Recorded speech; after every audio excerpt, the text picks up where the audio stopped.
بسم اللہ الرحمن الرحیم۔ اچھا جی، آج ہم جو سبق گفتگو شروع کر رہے ہیں کتاب البیوع کا، وہ گزشتہ سے پیوستہ ہے کہ وَمَن بَاعَ قَطِيعَ غَنَمٍ كُلَّ شَاةٍ بِدِرْهَمٍ فَسَدَ الْبَيْعُ فِي جَمِيعِهَا عِنْدَ أَبِي حَنِيفَةَ وَكَذَلِكَ مَن بَاعَ ثَوْبًا مُزَارَعَةً كُلَّ زِرَاعٍ بِدِرْهَمٍ وَلَمْ يُسَمِّ جُمْلَةَ الزُّرْعَانِ۔ اس مسئلے کے اندر امام صاحب یہ فرماتے ہیں کہ اگر کسی نے یہ کہا کہ بھئی میں آپ کو بھیڑوں کا بکریوں کا ایک ریوڑ بیچتا ہوں اس انداز میں کہ ہر جو بھیڑ ہے وہ 1 درہم کی، تو تمام بھیڑوں کے اندر یہ بیع جو ہے وہ فاسد ہو جائے گی۔ یہ امام اعظم ابو حنیفہ کا فرمان۔ وَكَذَلِكَ مَن بَاعَ ثَوْبًا مُزَارَعَةً، عدداً نہیں بیچا، مزارعتاً ذراعہ گز کے حساب سے بیچا۔ بعض اوقات ہوتا ہے کہ کپڑے کے ٹکڑے ہوتے ہیں، یہ جی 1 کپڑا 2 کپڑے 3 کپڑے، پھر ہم کہتے ہیں کہ یہ عدداً فروخت ہے، لیکن وہ کہتے ہیں ان کو عدداً فروخت نہیں کیا بلکہ ان کو ذراعاً فروخت کیا۔ وَكَذَلِكَ، تو اسی طرح اس کے اندر بھی بیع فاسد ہو جائے گی۔ یعنی اس نے یہ کہا کہ بھی میرے پاس یہ کپڑے ہیں اور کپڑوں کا ڈھیر ہے اور اس کے اندر فی گز جو ہے وہ اتنا ہوگا، تو ہر گز 1 درہم کا، تو وہ ولم یسم جملۃ زرعان، اور اس نے کل گز نہیں بتایا کہ یہ کتنا گز کا کپڑا ہے، تھان ہے، تو اس کے اندر وقضا کل معدود متفاوت، تو تمام وہ معدودات جو متفاوت ہوتے ہیں، یعنی معدودات 2 طرح کے ہوتے ہیں، ایک ہوتے ہیں معدودات متقاربہ اور ایک ہوتے ہیں معدودات متفاوتہ۔ جو معدودات متفاوتہ ہے انہیں معدودات غیر متقاربہ بھی کہتے ہیں۔ انگلش میں جب ہم اسلامک لا آف کانٹریکٹس پڑھتے ہیں تو اس کے اندر معدودات متقاربہ کو ہم یہ کہتے ہیں کہ کلوز کاؤنٹیبل گڈز،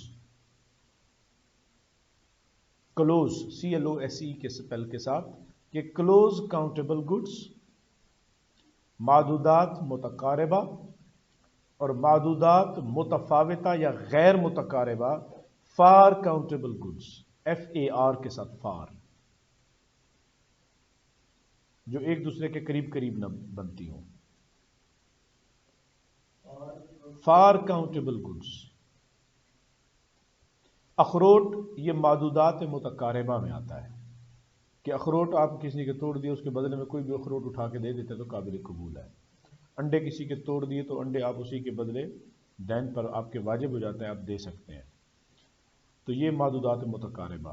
تربوز، یہ اس کا ہر دانہ دوسرے سے جدا ہوتا ہے، تو اس وجہ سے کہا کہ یہ معدودات غیر متقاربہ ہے۔ اسی طرح جو جانور ہیں، تمام جانور وہ معدودات غیر متقاربہ میں شامل آتے ہیں، کیونکہ ان کا ہر جو جزو ہوتا ہے، ہر وہ الگ دوسرے سے الگ یونٹ ہوتا ہے۔ تو یہ امام صاحب کہتے ہیں کہ بے خواہ وہ کپڑے ہوں، خواہ وہ معدودات ہوں، یا اس نے بیڑوں جانور ہوں، ان تمام چیزوں کی بیع اس نے اس انداز میں کی کہ یہ جی میرے پاس یہ آپ کے سامنے موجود ہے فی یونٹ اتنے کا، تو کہتے ہیں کہ سب کے اندر بیع باطل ہو جائے گی۔ آگے دلیل کیا ہے؟ دلیل آگے چل کر امام صاحب کی ذکر کرتے ہیں۔ وَعِنْدَهُمَا، صاحبین کے نزدیک، يَجُوزُ فِي الْكُلِّ، وہ کہتے ہیں کہ سب میں جائز ہو جائے گی، ایک ایک یونٹ میں بھی جائز ہو جائے گی اور کل کے اندر بھی جائز ہو جائے گی، لما قلنا، اس دلیل کی وجہ سے کہ جو ہم نے پیچھے ذکر کیا ہے۔ میں نے جس طرح کہا کہ یہ سبق گزشتہ سے پیوستہ ہے، صاحبین جو پیچھے دلیل دے کے آئے تھے گزشتہ مسئلے میں، وہ دلیل یہ تھی کہ صاحبین کہتے ہیں کہ یہ ایسی جہالت ہے جس کو دور کرنا ان کے بس میں ہے۔ بھئی آپ یہی چاہتے تھے نا کہ ڈھیری گندم کتنی ہے، ماپ لیں، جہالت ختم ہو جائے گی۔ آپ یہ کہہ رہے ہیں کہ امام صاحب کہ جی میں اگر وہ کہتا ہے کہ بھی یہ بکریوں کا ریوڑ ہے، یہ میں نے آپ کو بیچا 1 بکری 1 درہم کی، اب آپ کہتے ہیں کہ جی کوئی پتہ نہیں کہ بھی اس ریوڑ میں کتنی بکریاں ہیں، تو صاحبین کہتے ہیں اس میں کون سی مشکل ہے، گن لیں پتہ چل جائے گا، تو یہ تو ان کے ہاتھ میں ہے۔ آپ کہتے ہیں کہ جی یہ جو کپڑوں کی گٹھلی پڑی ہے اس میں فی گز جو ہے وہ اتنا، بھئی آپ کہتے ہیں کہ بھی کتنے گز ہے تو گن لیں، آپ کو پتہ چل جائے گا، ماپ لیں گے پتہ چل جائے گا۔ اسی طرح آپ کہتے ہیں کہ بھئی معدودات متفاوتہ، ٹھیک ہے گن لیں کتنے تربوز پڑے ہوئے ہیں، آپ کر لیں اس کو. جب ایک ایک چیز کی قیمت طے ہو گئی تو آپ کو کل بھی معلوم ہو جائے گا. تو اسی وجہ سے صاحبین کہتے ہیں ہماری دلیل تو وہ ہے کہ بھی ایک یونٹ کے اندر بھی جائز ہوگا اور تمام کے اندر بھی بے جائز ہو جائے گی، چونکہ جہالت نہیں ہے، اور اگر ہے تو وہ دور کی جا سکتی ہے اور وہ مفضی الی النزاع نہیں ہے. وَعِندَهُ امام صاحب فرماتے ہیں ينصرف البيع الى الواحد لما بينا. امام صاحب کی بھی وہی پرانی رائے، وہ فرماتے ہیں کہ اگر کل میں نہیں ہو سکتا تو ہم اس کل کے اقل کی طرف بے کو پھیریں گے، اور کل کا اقل کتنا ہوتا ہے ایک، تو ایک کے اندر تو جائز ہو جائے گی کیونکہ ایک کی قیمت وہ بتا رہا ہے بھئی ایک گز ایک درہم، ایک بکری ایک درہم کی، ایک تربوز ایک درہم کا تو وہ ایک یونٹ کی قیمت بتا رہا ہے، چونکہ اس میں معلوم ہے اس میں جائز ہو جائے گی. اور کل کے اندر چونکہ مبی کا پتہ نہیں کہ کتنی ہے، مبی نامعلوم تو اس کی ثمن نامعلوم، اس وجہ سے جہالت ہے، جہالت مفضی الی النزاع ہے، لہذا یہ عقد کیا ہو جائے گا، یہ فاسد ہو جائے گا، اس میں جائز نہیں ہوگا. غیر ان بیع الشاۃ من قطیع. اب امام صاحب کہتے ہیں کہ بھی امام صاحب سے یہ کہا گیا آپ نے تو کہا کہ جی نہ اس مسئلے میں نہ ایک یونٹ میں جائز نہ کل میں جائز. پیچھے تو آپ کہے آئے تھے بھی ایک کفیز گندم میں تو جائز ہو جائے گی. تو امام صاحب فرماتے ہیں بھئی وہاں جو کفیز ہم نے کہے تھے وہ کفیز ایک دوسرے کے ساتھ متفاوت نہیں ہوتے. کفیز 1 کلو جو ہے تو باقی کلو جو بھی اسی طرح کی ہوگی. لیکن یہاں پہ جو بکری ہے یا جو تربوز ہے معدودات متفاوتہ ہے یا جو کپڑا ہے، تو کہتے ہیں ہر یونٹ دوسرے یونٹ سے ڈیفرنٹ ہوتا ہے، ایک جیسا نہیں ہوتا. تو اس لیے کہا کہ بھی چونکہ یہاں پر تفاوت پایا جا رہا ہے اور یہاں پر بھی جہالت ہے، اس وجہ سے امام صاحب کہتے ہیں کہ بھی غیر ان بیع شاۃ من قطیع وزراع من صوب لا یجوز. کیوں بھئی للتفاوت. اور جہاں تک آپ کفیز کی بات کر رہے تھے وبیع کفیز من صبرۃ یجوز. کیوں بھئی لعدم التفاوت، کیونکہ اس کا ہر یونٹ دوسرے یونٹ کے ساتھ میچ کر رہا ہوتا ہے. فلا تفضی الجہالۃ الی المنازعۃ فیہ. تو کہ یہ اس طرح کی جو جہالت ہے مفضی الی النزاع نہیں ہوتی کفیز گندم کے اندر. وتفضی الیہا فی الاول. جبکہ یہ جو بھیڑ بکریاں ہیں اس کے اندر تو جہالت کیا ہو جائے گی، وہ لے کے جائے گی. وہ کہے گا جی مریل بکری دیتا ہوں، یہ کہے گا کہ نہیں جی مجھے اچھی والی بکری چاہیے. تو یہاں پر ان کے اختلاف ہو جائے گا. فوضح الفرق. تو اسی سے یہ فرق واضح ہو گیا. تو یہ امام صاحب نے اپنے اس دلیل جو تھی دی. قال ومن ابتاع صبرۃ طعام علی انها 100 کفیز ب100 درہم فوجدها اقل. بھئی کسی شخص نے جو خریدا ایک کھانے کا جو رکھا ہوا تھا ڈھیری ٹائپ، تو وہ کہتے ہیں کہ بھی اس شرط پر خریدا کہ یہ 100 کفیز ہے اور 100 درہم کے بدلے ہوگا. فوجدها اقل. خرید لیا، بعد میں اس نے دیکھا یہ 100 سے کم ہے یا 99 ہے یا 90 ہے. کان المشتری بالخیار. تو مشتری کو اختیار ہوگا کہ ان شاء اخذ الموجود. اگر تو جو اس کا موجود ہے 90 ہے 95 ہے جتنا بھی ہے کفیز، تو بے حصہ ہی من الثمن. اس کی ثمن میں سے اس کے حصے کے مطابق کیا کرے، لے لے. چونکہ ثمن کے حصے کے مطابق وہ کہتے ہیں کہ بھی 100 کفیز 100 درہم کا، اس کا مطلب ہے کہ بھی ایک کفیز 1 درہم کے حساب سے جتنا کم ہے اتنا ثمن میں سے کمی کر لیں. ٹھیک ہے، اتنا سمی کر لے، کمی کر لے. اب یہاں کر کہا کہ بھی اس مشتری کو اختیار کیوں دیا؟ وہ کہتے ہیں تفرق صفقہ قبل تمام کی وجہ سے دیا، اور وہ تفرق صفقہ پایا گیا بائع کی طرف سے. اب جب بائع کی طرف سے پایا گیا تو مشتری کو اختیار ہو گیا کہ صفقہ جدا ہو گیا، یعنی ایک صفقہ اب بن گیا 100 کا اور دوسرا صفقہ بن گیا 95 کا. اس نے 100 سمجھ کے لیا، نکلا 95، تو صفقے جدا ہو گئے. اب جب صفقے جدا ہو گئے اب اس کو یہ فیصلہ کرنے کا اختیار ہے ہاں بھی وہ کون سا کرنا چاہتا ہے. اسی لیے کہا کہ تفرق صفقہ آ گیا. اب تو جب تفرق صفقہ کس کی وجہ سے پایا گیا، بائع کی جہت سے پایا گیا، تو مشتری کو ہم اس بات کا اختیار دیتے ہیں کہ وہ چاہے تو اس کی ثمن کے حساب سے پیسوں میں کیا کر لے، کمی کر لے. وَإِنْ شَاءَ فَسَخَ الْبَيْعَ. اور اگر چاہے تو بے کو کیا کر دے، فسخ کر دے. لتفرق صفقت علیہ قبل تمام، کیونکہ تو اس کے اوپر صفقہ متفرق ہو چکا ہے بے کے مکمل ہونے سے پہلے فلم یتم رداہ بالموجود، اور اس کی رضا جو ہے موجود کے اوپر ابھی مکمل نہیں ہوئی تھی، یعنی وہ 95 پہ ہونے پہ راضی ہے یا نہیں، اس بات کا تعین کرنے کے لیے ہم اس کو اختیار دیتے ہیں۔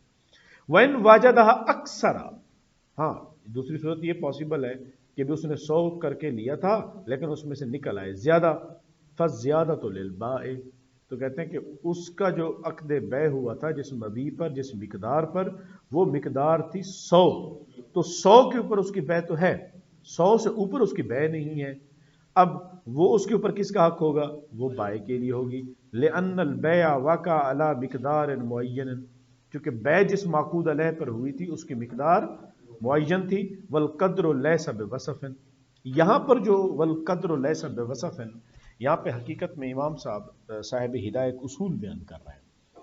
وہ کہتے ہیں دو چیزیں ہیں، ایک ہوتی ہے قدر اور ایک ہوتی ہے وصف۔ قدر جو ہے اس کے مقابلے پہ ثمن آتا ہے، چونکہ قدر بذات خود عقد میں اصل کی حیثیت اختیار کرتی ہے، قدر بذات خود عقد میں اصل کی حیثیت اختیار کرتی ہے، اور جب عقد میں اصل کی حیثیت اختیار کر جائے تو اس کے مقابلے پہ ثمن پایا جاتا ہے، اور جس کے مقابلے پہ ثمن ہوگا تو اس کے اوپر مقدار کے بڑھنے سے ثمن بڑھے گا، مقدار کے کم ہونے سے ثمن کم ہوگا۔ جبکہ وصف کے بارے میں کہتے ہیں کہ وصف اصل نہیں ہے، اصل کچھ اور ہوتی ہے، وصف اس کے تبع میں آتی ہے، اور جب وصف تبع میں آئے گی تو اس کا مطلب ہے وصف کے مقابلے پر ثمن نہیں پایا جاتا، وصف کے مقابلے پر ثمن نہیں پایا جائے گا، تو اس وجہ سے وصف میں کمی یا زیادتی سے ثمن میں کمی یا زیادتی لازم نہیں آئے گی۔ تو اسی وجہ سے وہ کہہ رہے ہیں کہ یہاں پر جو معاملہ ہے وہ معاملہ یہ ہے کہ اس نے زیادہ مقدار پائی گئی، اور مقدار وصف نہیں ہوتی، مقدار تو اصل ہوتی ہے، جب اصل ہے تو اصل کے مقابلے پہ ثمن ہے، جب اصل کے مقابلے پہ ثمن ہے تو بھائی جتنی مقدار ہوگی اتنا ہی ثمن ہوگا۔ اب اگر زیادتی پائی گئی تو جو زیادتی ہے اس کے اوپر وہ چیز معقود علیہ کی اہلیت ہی نہیں رکھتی تھی، کیونکہ اس کے اوپر تو اس کا عقد ہی نہیں ہوا۔ مثال کے طور پر 110 اگر کفیس تھے تو معقود علیہ تھا 100، 10 کے اوپر تو عقد ہی نہیں ہوا، 10 کے اوپر تو ایجاب ہی نہیں ہوا، جب ایجاب ہی نہیں ہوا تو قبول کیسا؟ تو اسی وجہ سے کہا کہ اس کے اوپر کس کا حق ہوگا؟ بائع کا حق ہوگا۔ وَمَنِ اشْتَرَى صَوْبًا عَلَىٰ أَنَّهُ عَشْرَةُ أَزْرُعٍ بِعَشْرَةٍ، اب اگر کسی نے کوئی کپڑا خریدا اس شرط پر کہ یہ 10 ذراع ہے، 10 گز ہے، اور یہ 10 درہم کی 10 کے بدلے میں ہے، او اردن، یا اس نے کوئی پلاٹ خریدا، زمین خریدی اس شرط پر کہ انہا 100 ذراع ب100، کہ یہ 100 گز ہے، 100 درہم کی ہے، فوجدها اقل، اور اس نے کیا دیکھا کپڑے، وہ جو کپڑے تھے کم نکلے، یا زمین تھی تو کم نکلی، 90 ذراع نکلی، یا 90 کپڑا بھی 90 نکلا، تو کہتے ہیں کہ بھی فالمشتری بالخیار، مشتری کو اس بات کا خیال ہوگا۔ وجہ اگین وہی ہے، لتفرق صفقت من جہت البائع، کیونکہ جہت بائع کی طرف سے تفرق صفقہ پایا گیا۔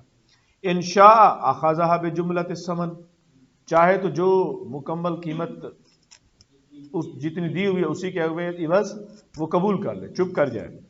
وانشاء تارکا، اور اگر چاہے تو ترک کر دے۔ اب وہ کہتے ہیں کہ یہ جو ذراع ہے، اب کیا یہ مقدار ہے یا وصف ہے؟ وہ کہتے ہیں کہ یہ وصف ہے۔ ذراع کیا ہے؟ یہ وصف ہے۔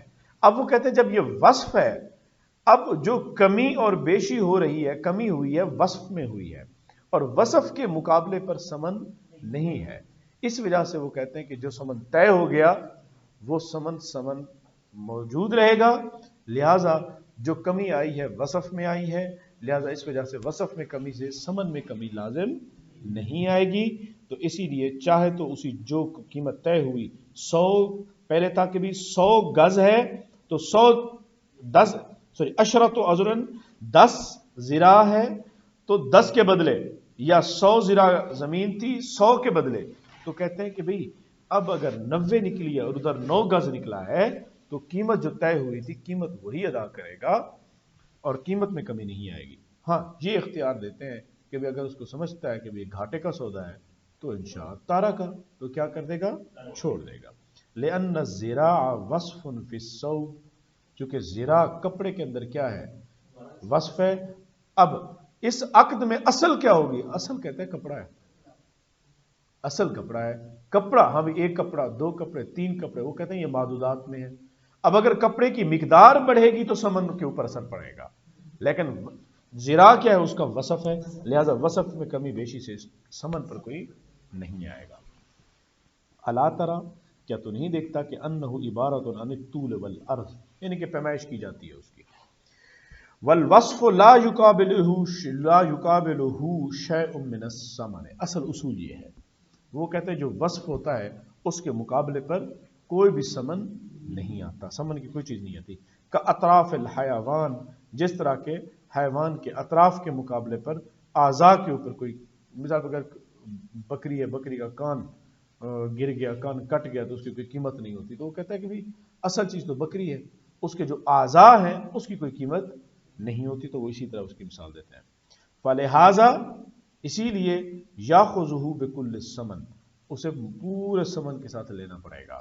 بخلاف الفصل الاول، جہاں تک پیچھے مکیلی موزون چیزوں کی بات کر کے آئے تھے تو کہتے ہیں لأن المقدار یقابلہ الثمن، وہاں پر کیل اور وزن جو ہے وہ مقدار ہے، اور مقدار ہوتی ہے اصل، اصل کے مقابلے پہ ہوتا ہے ثمن. تو جب اصل میں کمی آئے گی، مقدار میں کمی آئے گی تو ثمن میں بھی کمی آئے گی. المقدار یقابلہ الثمن فلہذا یاخذ بحصتہ الا انہ یتخیر لفوات الوصف المذکور. یہ وہی والی بات کہ جی وصف مذکور میں جو فوت ہو گئی ہے اس کو کیا دیا جاتا ہے، اختیار دیا جائے گا. لتغیر المعقود علیہ، چونکہ اب معقود علیہ کیا ہو گیا، بدل گیا، متغیر ہو گیا. فیختل رضا، اب اس کی رضا جو ہے وہ مختل ہو گئی، خلل واقع ہو گیا کہ اب کیا وہ لے گا کہ نہیں لے گا، دوبارہ سے اس کو اپنی رضامندی دینی پڑے گی. وَإِن وَاجَدَهَا أَكْثَرَ مِنَ الزِّرَاءِ الَّذِي سَمَّاهُ فَهُوَ لِلْمُشْتَرِي، اگر اس نے جتنے زرا اس کو بتائے گئے تھے اس سے اس نے زیادہ زرا پایا تو فَهُوَ لِلْمُشْتَرِي، تو وہ کس کا ہوگا، مشتری کا ہوگا. وَلَا خِيَارَ لِلْبَائِعِ، اور اس میں خیار بھی نہیں ہوگا فروخت کنندہ کا. لِأَنَّهُ صِفَةٌ، وہی والی بات، کیونکہ زرا جو ہے وہ وصف ہے، وصف کے مقابلے پہ ثمن نہیں ہے. جب ثمن ہی نہیں ہے تو یہ ایسی ہو گیا جس طرح اس کی لاٹری نکل آئی. ہم یہی کہیں گے لاٹری نکل آئی، یہ بھی اس کا زیادہ ہو گیا. اگین وہی والی بات. تو فی زمانہ عرف جو کہہ رہا ہے وہ بہرحال کچھ اور ہی ہے. فکان اب منزلت ما اذا باعه معیبا، تو یہ بالکل ایسے ہو گیا کہ بھی جیسے اس نے اس کو عیب دار چیز بیچی تھی، آگے اس کا مقدر اچھا نکل آیا کہ چیز زیادہ نکل آئی، چیز زیادہ نکل آ گئی. تو جب زیادہ نکل آئی تو وہ عیاشی بھی وہی کرے گا. ہاں اس کے اوپر ہم کہہ سکتے ہیں کہ یہ آج کا عرف بھی اسی کے اوپر ہی ہے، لیکن وہ جو پہلی والی بات ہے اس کے اوپر بہرحال ہمارا عرف مختلف ہے.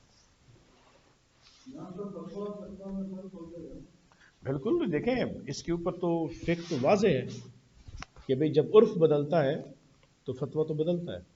ہاں عرف کو بھی دیکھا جاتا ہے کہ عرف طاری نہ ہو. عرف کے اوپر علامہ ابن عابدین شامی کی بہت اچھی بحث ہے کہ عرف جو ہے وہ آپ کا طاری نہ ہو، یعنی کہ کسی ایک مخصوص مکتب فکر کا نہ ہو، کسی ایک چھوٹے سے گروہ کا نہ ہو، بلکہ وہ پورے کے پورے معاشرے کا ہو، اور یہ عرف ہمارے پورے معاشرے کا ہے. ولو قال بعتکھا علی انہا مئۃ ذراع بمئۃ درہم کل ذراع بالدرہم.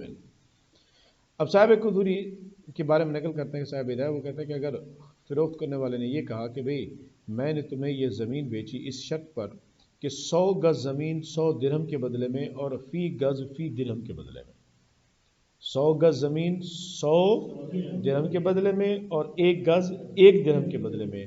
فوجدها ناقصۃ، اور ناقصۃ، اور اس نے اس کو کم پایا.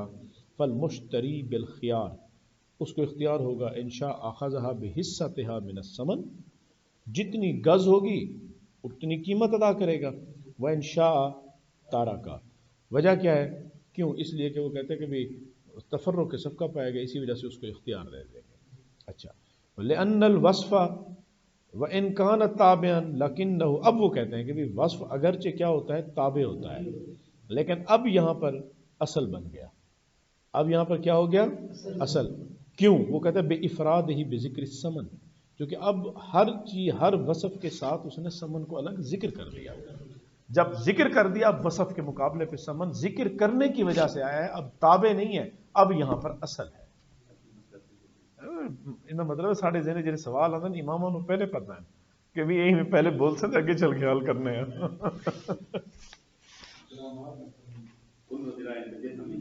ہاں وہ کہتے ہیں کہ اب جب کلو ذراعن بدرہم کی بات کر دی تو یہ اب اسی کی ہے. پھر ہم یہ کہیں گے کہ بھئی جو پچھلا والا مسئلہ ہے نا، بھئی آپ نے زمین یہ کہہ کر کے بیچی کہ 100 گز ہے، اب ممکن ہے کہ آپ کے انچی ٹیپ میں مسئلہ ہو، ٹھیک ہے، اگلے کے آدمی کے لیے 99 نکل آئی، یہ اگلے آدمی کے لیے 105 نکل آئی، تو کہتے ہیں مقدر اس کا پھر، ٹھیک ہے. لیکن یہاں پر بات آ گئی ہے کہ اگر اب وہ کہتا ہے کہ ہر وصف کے سامنے سے سمن کا ذکر کر دیا، اب اس کے اوپر وہ اصول لاگو نہیں ہوگا کہ وصف کے ساتھ سمن نہیں آتی. فَنَازَلَ كُلُّ ذِرَاعٍ بِمَنزَلَةِ الثَّوْبِ، اب وہ کہتے ہیں کہ ہر ذرا کپڑے کے قائم مقام ہو جائے گا. جس طرح کپڑا خود مقدار بن کے اصل بنتا ہے تو یہاں ذرا بھی مقدار بن کے اصل بنے گا اور اس کے مقابلے پہ سمن آئے گا. جب مقابلے پہ سمن آئے گا تو مقدار کے بڑھنے سے سمن بڑھے گی، مقدار کے کم ہونے سے سمن کم ہوگی. اسی وجہ سے کہا کہ اس کو اختیار دیا بھئی جتنا ہے اس کے حصے کی سمن ادا کر دو، عقد ٹھیک کر لو، یا چاہو تو عقد کو چھوڑ دو. وَهَذَا لِأَنَّهُ لَوْ أَخَذَهُ بِكُلِّ الثَّمَنِ، اور یہ بالکل وَهَذَا یعنی اس نے کہا کہ وہ سمن کے مطابق لے لے. لِأَنَّهُ اس لیے کہا کیونکہ لو أَخَذَهُ بِكُلِّ الثَّمَنِ، اگر وہ سارے کی سارے سمن کے بدلے میں لینے والا ہوگا تو لم یکن آخذا لکل ذراع بدرہم. بھئی بات اس نے کی تھی کہ 100 گز زمین 100 درہم کے بدلے میں، 1 گز 1 درہم کے بدلے میں، نکل آئی 90 درہم 90 گز، تو کہتے ہیں کہ اس نے دینے چاہیے اب اس کو 90 درہم.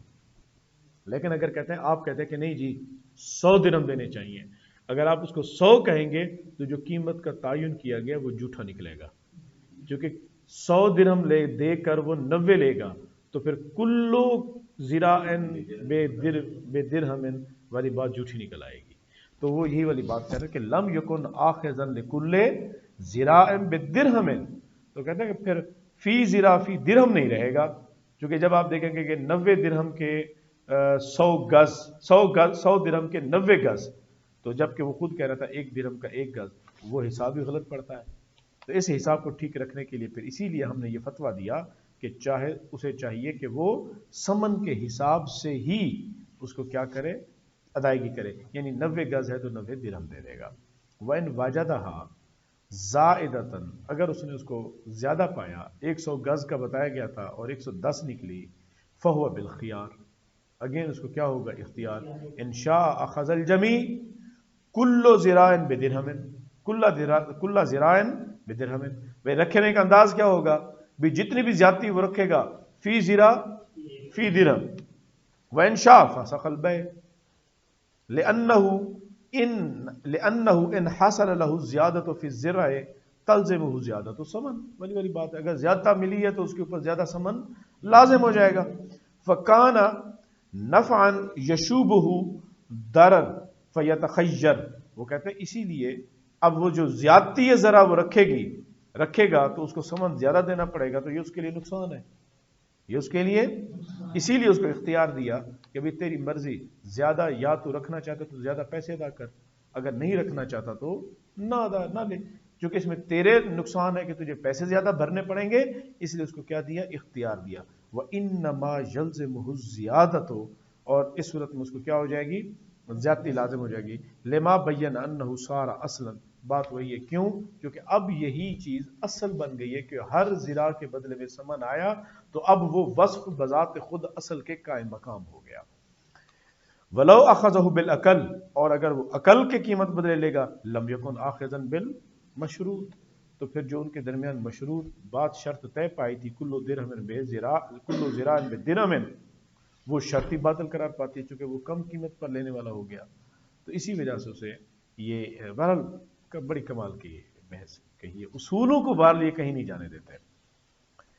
ومن اشترا عشرۃ اذرع من 100 ذراع من دار او حمام فالبيع فاسد عند ابی حنیفہ.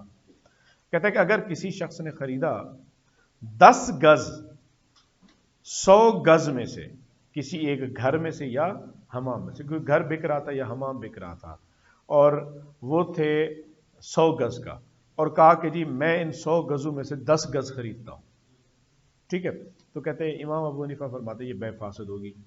صاحبین کہتے ہیں وجائز، قولا وجائز، وَإِنْ اشْتِرَا عَشْرَةَ أَسْهُمٍ مِئَةَ سَحْمٍ جَازَ فِي قَوْلِهِمْ جَمِيعًا۔ وہ کہتے ہیں، صاحبین کہتے ہیں کہ جناب آپ یہ کیسے کہہ سکتے ہیں کہ بھی یہ جائز نہیں ہے، جبکہ جب ہم یہ بات آرام سے کہتے ہیں کہ بھی 100 حصوں میں سے 10 حصے اگر کسی نے خریدے تو امام صاحب آپ بھی کہتے ہیں وہ جائز ہے، تو پھر یہاں پر بھی تو وہی والی بات ہوئی نا، 100 زرا میں سے 10 خریدے، وہ کہتے ہیں ایک زرا ایک سہم بن جائے گا، بات تو وہی ہوگی، تو پھر تو آپ کو یہاں پر بھی جائز قرار دینا چاہیے تھا۔ تو یہ صاحبین کہنا چاہ رہے ہیں لہما، صاحبین کی دلیل یہ ہے کہ ان عشرۃ اضر من مئات ذراع عشر الدار، وہ دار کا عشر بنتا ہے، یعنی کہ 100 گز ہے تو 10 گز اس کا کیا بنے گا، ایک عشر بنے گا، 10واں حصہ، تو کہتے ہیں فاشبہ عشرۃ اصم، 10 حصوں کے قائم مقام ہو گئے نا، جب 10 حصوں کے قائم مقام ہو گئے تو آپ خود کہتے ہیں کہ 100 حصوں میں سے 10 حصوں کی بیع جائز ہے، تو امام صاحب یہاں پر بھی جائز ہونی چاہیے تھی۔ وَلَهُ، اب امام صاحب کیا کہتے ہیں، صاحب ہدایہ کہتے ہیں کہ امام صاحب کی دلیل یہ ہے کہ ان الزراع اسم لما یزرع به، وہ کہتے ہیں زراع تو اس آلے کا نام ہے جس کے ساتھ ماپا جاتا ہے، وَأُسْتُعِيرَ لِمَا يَحِلُّهُ الزِّرَاع، اور اس کو قائم مقام رکھنے کے لیے مستعار لیا جاتا ہے زراع کے لیے، زراع تو در حقیقت ایک آلے کا نام ہے، ٹھیک ہے، اب اس کو ماپنے کے لیے اسی معیار کو، معیر کو، پیمائش کو اسی کا نام دے دیا گیا، وَهُوَ الْمُعَيَّن، اور وہ معین ہے، دون المشاع، نہ کہ مشترک، نہ کہ وہ مشاع ہے، وَذَالِكَ غیر معلوم، اور وہ کیا ہے، غیر معلوم ہے، پتہ ہی نہیں ہے کہ بھئی کتنا ہے، بخلاف السہم، جبکہ سہم کیا ہے، معلوم ہوتا ہے، تو اسی وجہ سے سہم میں ہم نے کہا کہ جائز اور زراع میں ہم نے کیا، ناجائز۔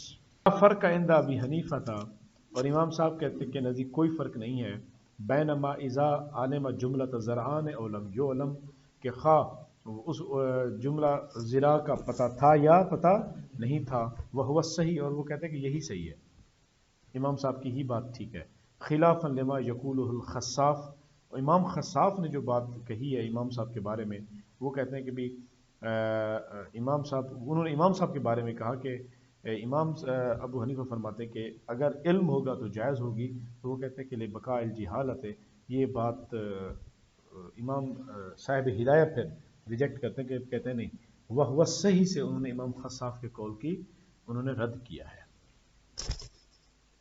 ولو اشترا ادلن، گٹھلی، کپڑوں کی گٹھلی تھی، ادل کپڑوں کی گٹھلی تھی، اس نے خریدی اس شرط پر کہ انہو عشرۃ اسواب، انہو الا انہو عشرۃ اسواب، اس کے اندر 10 کپڑے ہیں، فاذن ہوا 9، اور وہ کتنا تھے، 9 نکلے، او 11 یا 11 نکلے، تو کہتے فاسد البیع، بیع فاسد ہو جائے گی، لجہالت المبیع او الثمن، مبیع مجہول ہے، اور جب مبیع مجہول ہے تو اس کا ثمن بھی مجہول ہوگا، ولو بین لکل ثوب، اور ثمنن، اور اگر وہ ہر کپڑے کی الگ الگ قیمت بتا دیتا تو پھر کیا ہوتا، جائز ہو جاتا، جازا فی فصل نقصان بقدرہ، یعنی وہ کہتے ہیں کہ بھی 9 کی صورت میں تو یہ عقد جائز قرار پائے گا، اگر کپڑے کتنے نکلے، 9، پھر تو عقد جائز ہے، وَلَهُ الْخِيَارُ، اور مشتری کو کیا ہوگا، اختیار ہوگا، وَلَمْ يَجُزْ فِي الزِّيَادَةِ، اگر 11 کپڑے نکل آئے تو جائز نہیں ہے، لِجِهَالَةِ الْعَشْرَةِ الْمَبِيعَةِ، کیوں، اس لیے کہ اس نے کہے تھے 10 نکلے ہیں 11، تو جو 11واں ہے وہ یہ پتہ نہیں کہ وہ 11واں کون سا ہے، ممکن ہے وہ جو مشتری ہے 11واں جو ہے وہ ناقص ہو، اور مشتری اس ناقص کو نکال کے کہے 11واں یہ تھا، اور بائے کہے کہ نہیں نہیں نہیں 11واں یہ والا تھا، اچھے والا تھا، اور وہ اچھے والے کو نکالنا چاہتا وہ کہتا ہے یہ جھگڑا ہو جائے گا ان کا۔ وکیل عند ابی حنیفہ، اور امام ابو حنیفہ کی طرف سے یہ کہا گیا کہ لا یجوز فی فصل نقصان ایزن، تو کہتے ہیں کہ بھئی 9 بھی نکلتے تو اس صورت میں بھی جائز نہیں ہے، ولیس بصحیح، صاحب بدع خود ہی پھر اس کو ریجیکٹ کرتے ہیں، وہ کہتے ہیں نہیں یہ والی بات ٹھیک نہیں ہے، بخلاف ما اذا اشترى ثوبین، اس بات کے برخلاف کہ اس نے 2 کپڑے خریدے اس شرط پر کہ دونوں کے دونوں ہروی کپڑے ہیں، دونوں کے دونوں کیمبرج کے بنے ہوئے، بونینزا کے ہیں. فائزہ احدہما مرویجن، جبکہ ان میں سے کوئی ایک دوسری کمپنی کا نکل آیا، مرویجن حیث لا یجوز فیہما، تو کہتے ہیں کہ اب دونوں میں سے کسی کے اندر بھی بے جائز نہیں ہوگی. کیوں؟ وہ کہتے ہیں بھائی اس نے کہا تھا دونوں کپڑے بونینزا کے، ایک نکل آیا کیمبرج کا، تو اب آپ اسے کہتے ہیں کہ بھی دونوں کپڑے خریدو، تو اس کا مطلب ہے ایک جس کے اوپر بے ہوئی ہی نہیں تھی، جو سرے سے عدم معدوم، جس کے اوپر معدوم تھی، آپ یہ کہہ رہے ہیں کہ موجود کی معدوم کی شرط پر موجود بھی لے لے یا موجود کی شرط پر معدوم لے لے، تو یہ بات ہی کسی طور قابل قبول نہیں ہے. اس وجہ سے یہ نہیں ہونا چاہیے. وَإِن بَيَّنَ ثَمَنَ كُلَّ وَاحِدٍ مِّنْهُمَا، اگرچہ وہ کیا کرے گا، دونوں میں سے ہر ایک کی قیمت کو بھی بیان کر دیتا کہ اس نے کہا تھا کہ بھی ہروی کپڑے ہیں اور ہر ایک درہم کا، اور بعد میں ایک ہروی نکلا اور ایک مروی نکلا، تو کہتے ہیں کہ بھی اگرچہ اس نے اسی طرح بیان کر دیا تھا تو بھی ان کے اندر کیا ہوگا، عقد جائز نہیں ہوگا. بات وہی ہے کیونکہ جو بعد میں کپڑا نکل آیا اس کے اوپر تو عقد ہی نہیں ہوا تھا، عقد کے وقت وہ معدوم تھا، عقد کے وقت وہ معدوم تھا. تو اب آپ کہتے ہیں کہ بھی پورا کا پورا لو، تو اس کا مطلب یہ ہو جائے گا کہ آپ موجود کے ساتھ معدوم کی شرط لگا رہے ہو، اور یہ جائز نہیں. لأنه جعل القبول في المروی شرطا لجواز العقد في الحروی وهو شرط فاسد ولا قبول يشترط في المعدوم فافترقا. اسی سے ہی دونوں صورتوں کو فرق لازم ثابت ہو جاتا ہے کہ بھئی آپ یہ شرط فاسد لگا رہے ہیں کہ موجود کی معدوم کے لینے کی شرط پر موجود کو لینا، یا معدوم کو لینے کی شرط پر موجود کو لینا، یہ شرط فاسد ہے اور شرط فاسد سے بے فاسد ہو جائے گی. اسی وجہ سے امام ابو حنیفہ کے نزدیک ہے کہ بھی ہم اس کو جائز قرار نہیں دیتے.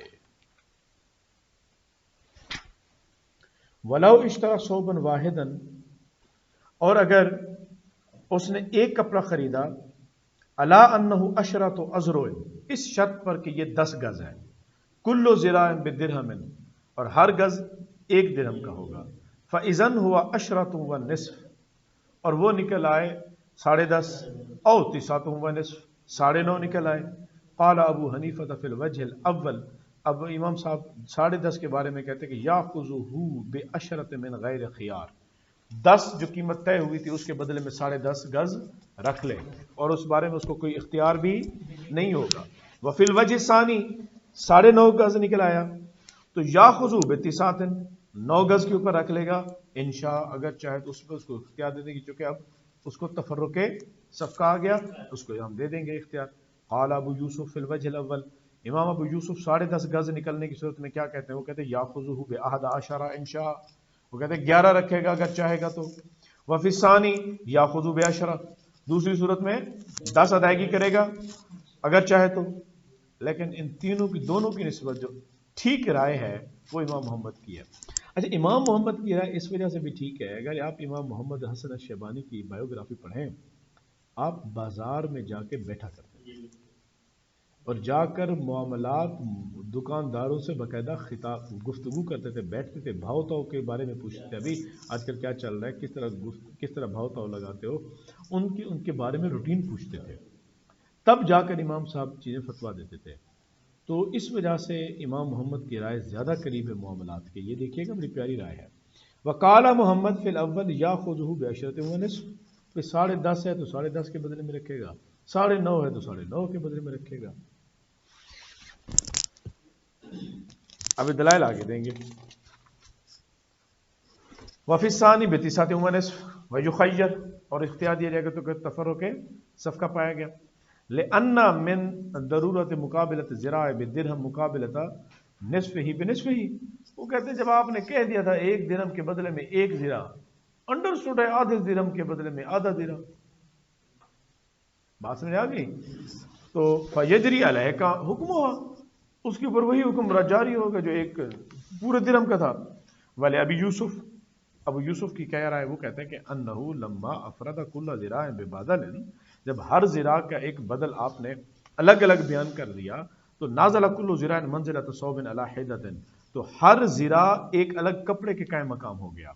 وقد انتقص، اور وہ کیا نکلا، کم نکلا تو وہ کہتے ہیں کہ اب جو ایک کپڑا ہے ہم اس کو آدھا نہیں کریں گے، ہر ایک کپڑا کیا ہوگا؟ مکمل شمار ہوگا. اب یا تو وہ ایک درہم اوپر کر لے اور زیادتی لے لے، یا ایک درہم نیچے کر لے اور کم لے لے، ہم اس قیمت کو آدھا نہیں کر سکتے. اور والے ابی حنیفہ تھا، وہ فرماتے ہیں ان الزراع وصف فی الاصل. ٹھیک ہے، اگر کمی ہو گئی تو بھی پیسے وہی ادا کرے گا، زیادتی ہو گئی تو بھی وہی ادا کرے گا، کیونکہ کمی وصف میں اندر ہو رہی ہے، اور وصف میں کمی زیادتی سے معاملات قیمت کے اوپر اثر نہیں پڑے گا. انما اخذ حکم المقدار بالشرط وهو مقید بزرا فعند عدمه عاد الحکم الى الاصل. اصل کی طرف لوٹے گا، اور اصل کپڑا ہے، کپڑے کے مقابلے پہ سمن ہے، سمن آپ نے پہلے طے کر دیا 10، تو 10 کے بدلے 10.5 بھی آئے گا، 9.5 بھی آئے گا. وکیل